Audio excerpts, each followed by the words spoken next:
요한복음 8장 32절 한 절만 제가 읽겠습니다. 진리를 알지니 진리가 너희를 자유롭게 하리라. 아멘. 진리를 알지니 진리가 너희를 자유롭게 하리라. 여러분들은 이 말씀 어떻게 이해하십니까?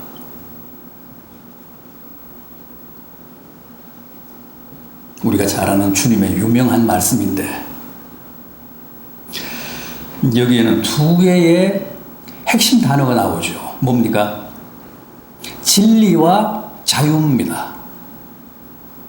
진리와 자유.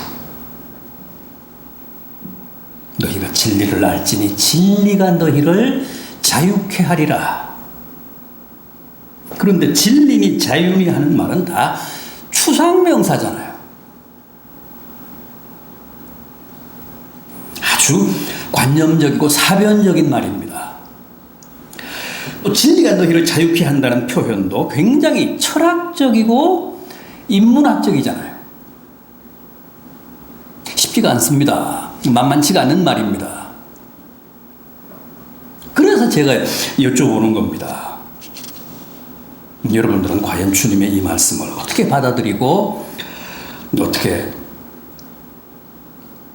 해석하시냐는 겁니다. 오늘이 광복 75주년 기념주일인데 유대인들에게도 광복절이 있죠. 이집트, 애굽으로부터의 해방을 기념하는 유월절이 이를테면 유대인들의 광복절입니다.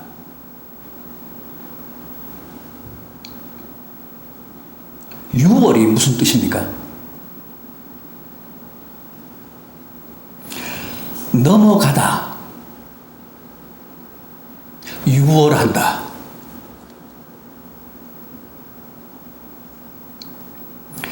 그래서 영어로는 유월절을 패스오버라고 합니다. 넘어가다. 히브리 말로는 페사흐, 헬란 말로는 파스카. 다 같은 의미입니다. 넘어가다. 유월하다, 이월하다.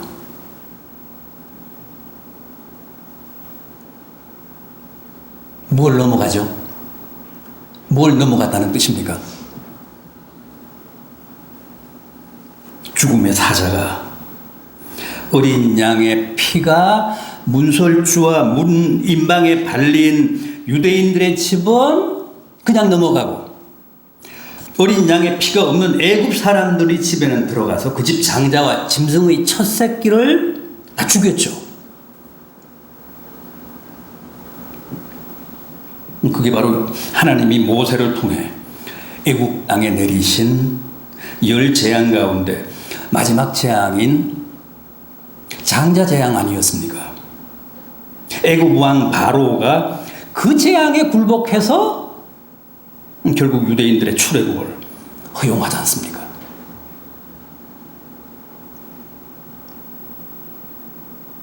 그래서 유대인들은 애굽으로부터의 해방을 기념하는 광복절을 유월절이라 명명을 하며 오늘날까지도 가장 성대한 절기로 지키고 있습니다.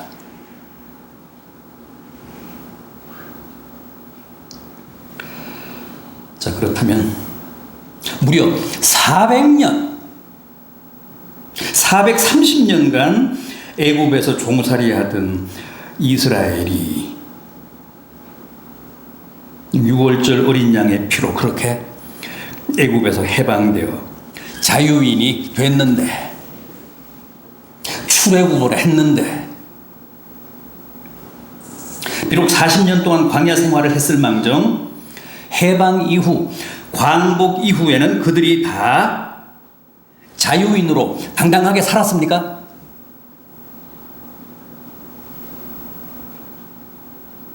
애굽으로부터 그 해방된 민족답게 책임적 주체로 살았습니까?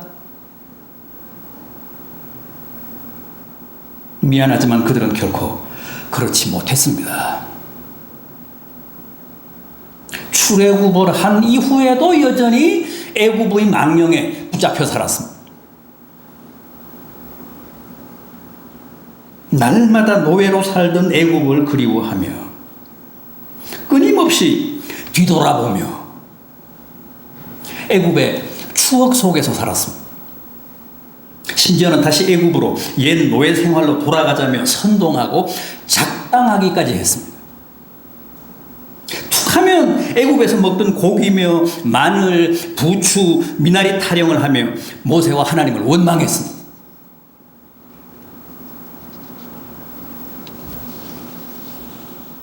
보십시오.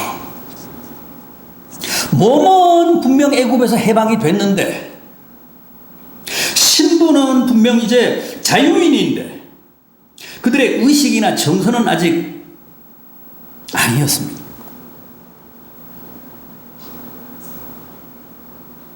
생각해 보십시오.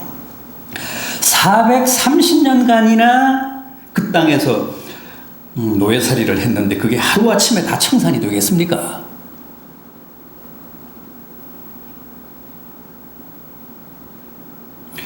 이스라엘은 그 후에도 다시 70년간 바벨론에 붙잡혀가서 포로 생활을 했습니다. 과거 애굽의 종살이만큼 길지는 않았지만 우리 민족의 일제 36년과 비교하면 결코 짧은 시간이 아닙니다.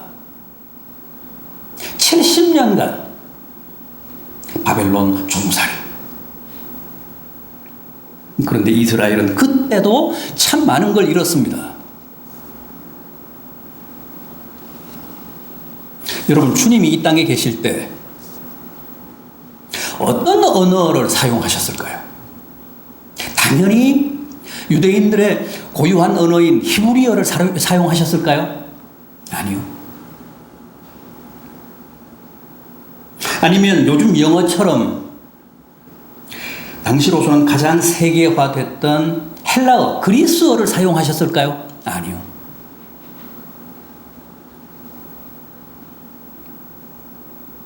아람어라는 바벨론 말을 쓰고 생활하셨습니다.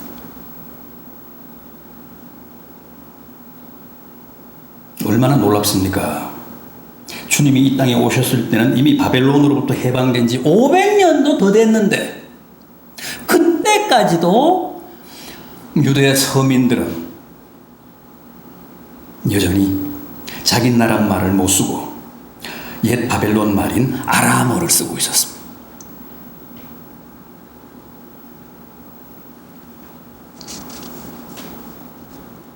애국으로부터 430년 만에 또 바벨론으로부터 70년 만에 해방이 되어 이제는 자유인이 됐는데도 그들은 여전히 참된 자유를 누리지 못하며 살아가더라는 거예요.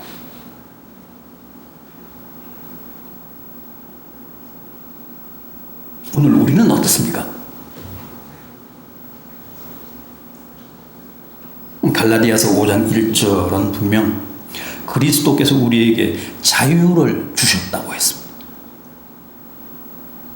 또 갈라디아서 5장 13절은 너희가 자유를 위하여 부름받았다 그랬습니다. 그렇다면 여러분들은 지금 자유하십니까? 더 이상 그 어떤 것의 노예도 종도 아니십니까?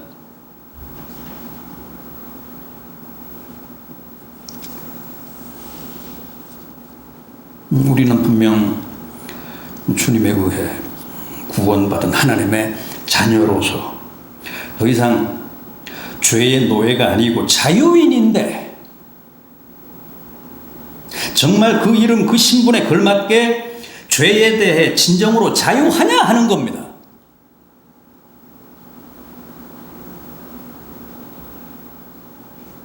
죄로부터 해방된 자유인이라면 더 이상 죄를 지으면 안 되잖아요. 만약 그렇지 못하다면 아직 죄에서 완전히 해방된 게 아니잖아요. 어떻습니까? 여러분들은 예수를 믿는 순간부터 죄를 안 짓고 사십니까? 아니면 여전히 죄를 짓습니까?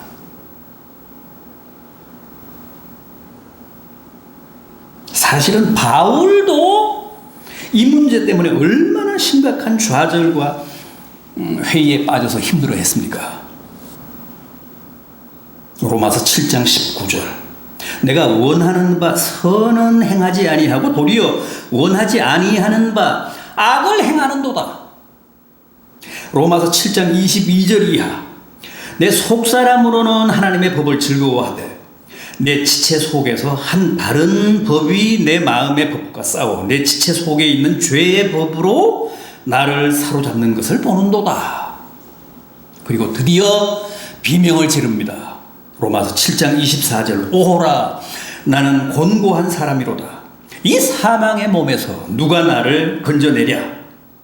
내 자신이 마음으로는 하나님의 법을 육신으로는 죄의 법을 섬기는도다.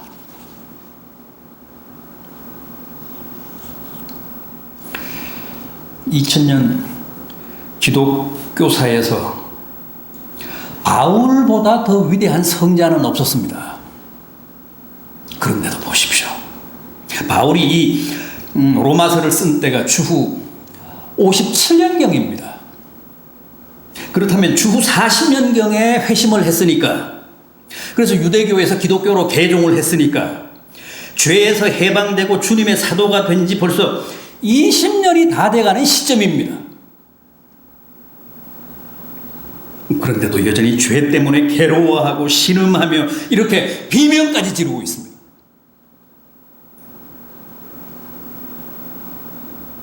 구원파에서는 이걸 어떻게 얘기합니까? 아직도 완전한 구원을 받지 못했기 때문이라고 합니다. 아직도 완전히 죄에서 해방이 되지 못했기 때문이라고 합니다.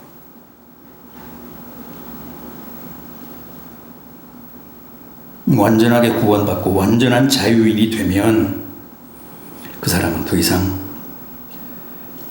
죄를 짓지 않는다고 합니다. 그러면서 완전한 구원, 완전한 중생을 얻게 해주겠다며 자기들에게 오라고 합니다.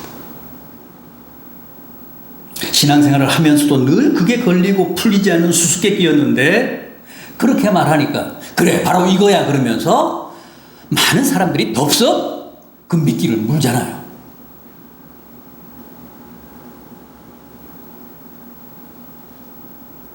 아무리 예수를 잘 믿어도 죄 안 짓고 사는 사람은 없기 때문에 다 그 올무에 걸리게 되어 있습니다.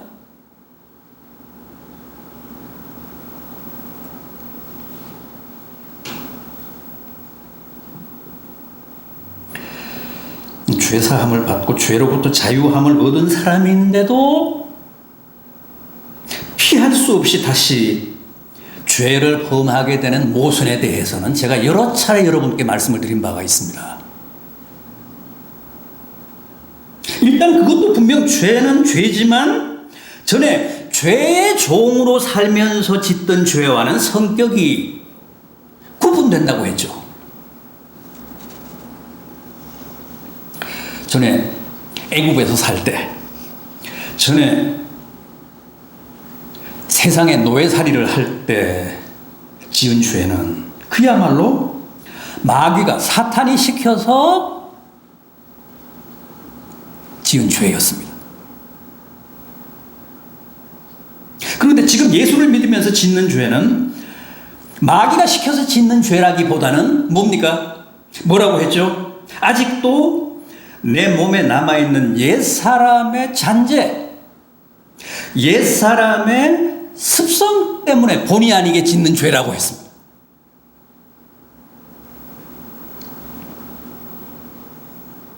전에는 즐기면서 죄를 지었는데 지금은 괴로워하면서 죄를 짓죠. 그런 차이가 있습니다. 바울이 내가 원하는 바 선은 행하지 아니하고 도리어 원치 아니하는 바 악을 행한다며 탄식했던 바로 그 죄. 믿는 사람들의 죄는 그런 죄죠.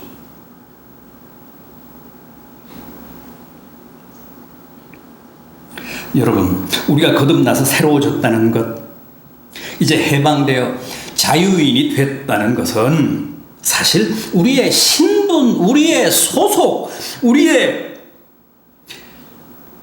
법적인 지위가 그렇다는 뜻이지.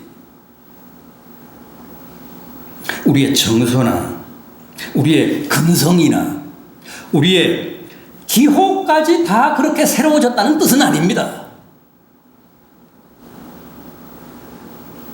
우리에게는 아직도 몸에 밴 종의 습성이 남아 있습니다.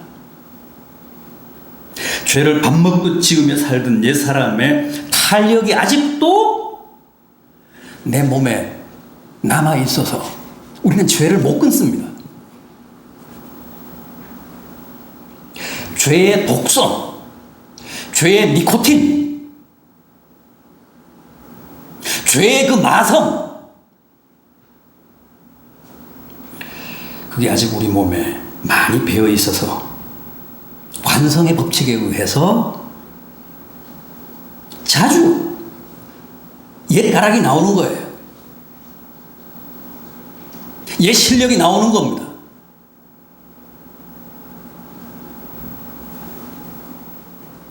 그건 누구나 다 그렇습니다. 우리도 그렇고 바울도 그랬습니다.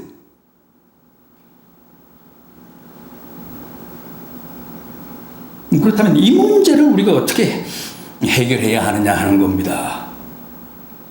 그냥 어쩔 수 없는 거니까 평생 괴로워하며 살아야 합니까? 아닙니다.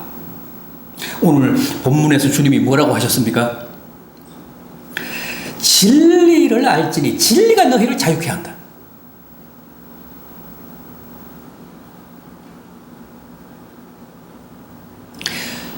해답이 진리입니다. 진리를 알아야 돼요.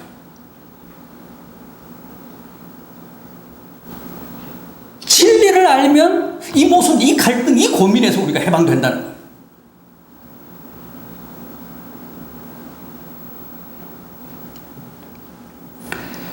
바울을 보십시오. 극적으로 회심을 하고 사도가 됐음에도 계속 죄를 짓는 자신의 모습에 너무 실망하고 좌절해서 로마서 7장 마지막 절까지 비명을 질렀는데 놀랍게도 로마서 8장에 들어가면서부터는 확 달라집니다. 어떻게 해서 그렇게 됐을까요? 주님이 말씀하신 바로 그 놀라운 진리를 깨달았기 때문입니다. 로마서 8장 1절 이하입니다. 이제 그리스도 예수 안에 있는 자에게는 결코 정죄함이 없나니 이는 그리스도 예수 안에 있는 생명의 성령의 법이 죄와 사망의 법에서 너를 해방하였음이니라.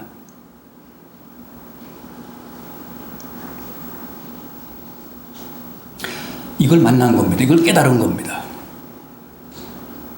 그리스도 예수 안에 있으면 더 이상 죄를 안 짓는다는 게 아니라 죄는 여전히 짓지만 이제는 그리스도 예수 안에 있다는 이유 때문에 더 이상 정죄함을 안 받는다는 거예요. 이게 놀라운 축복입니다. 이게 기적 같은 축복입니다.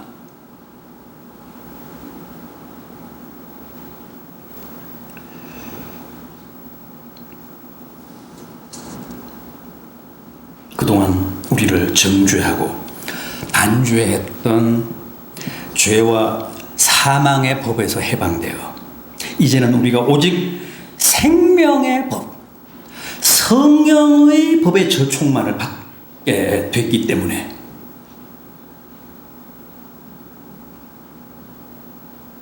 우리가 죄를 짓는다고 해도 우리를 죄인으로 규정할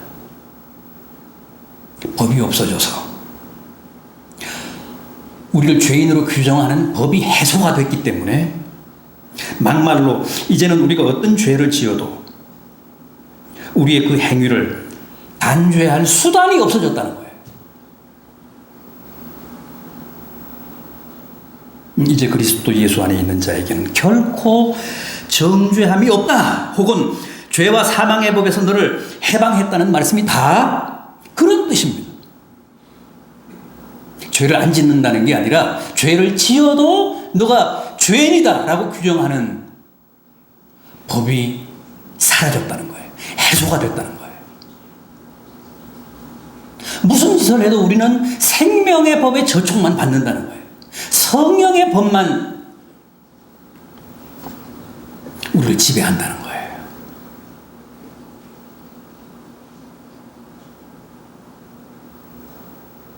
생각해 보십시오. 이스라엘 사람이나 애굽 사람이나 도덕적으로 윤리적으로 보면 뭐가 다를 게 있겠어요? 다를 거 없습니다. 사람 다 똑같습니다.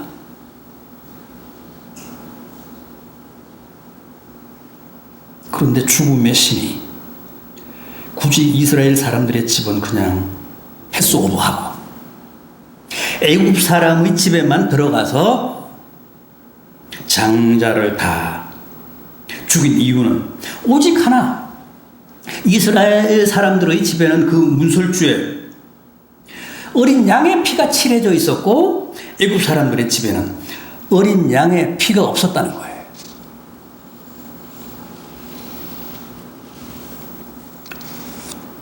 벼락 맞아 죽은 사람이나 벼락을 피해 산 사람이나 도덕적으로는 똑같습니다. 아니, 벼락을 피한 사람이 더 악당일 수도 있습니다.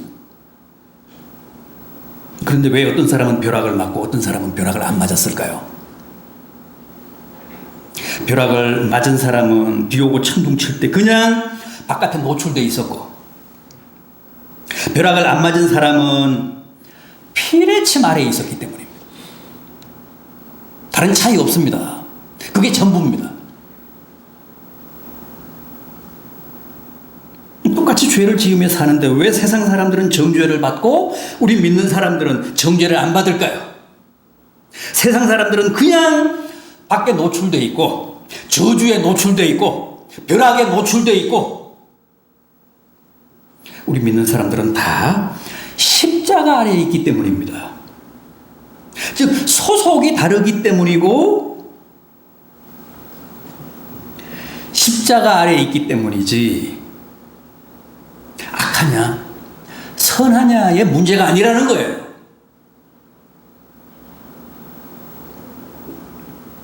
어차피 죄는 다 짓습니다. 본의 아니게 짓든 고의로 짓든 믿는 사람도 세상 사람도 다 죄 지으며 삽니다. 그럼에도 우리 믿는 사람들에게는 더 이상 하나님의 진노와 심판의 벼락이 없는 이유는 십자가라 이름하는 피레침 아래에 있기 때문입니다.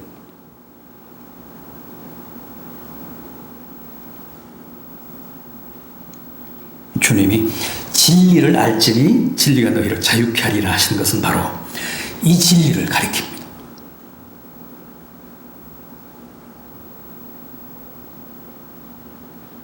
그토록 힘들어하고 괴로워하던 바울도 바로 이 진리를 깨닫고 기뻐하며 감사하며 힘찬 개가를 불렀습니다. 이제 그리스도 예수 안에 있는 자에게는, 십자가 아래에 있는 자에게는, 어린 양의 피가 발린 집안에 있는 자에게는 결코 정죄함이 없나니 생명의 성령의 법이 죄와 사망의 법에서 너를 해방하셨습니다. 누가 능히 하나님께서 택하신 자들을 고발하리요? 의롭다 하신 이는 하나님이시니 누가 정죄하리요? 무슨 짓을 해도 더 이상 정죄가 없다는 거예요. 누구도 정죄할 수 없다는 겁니다.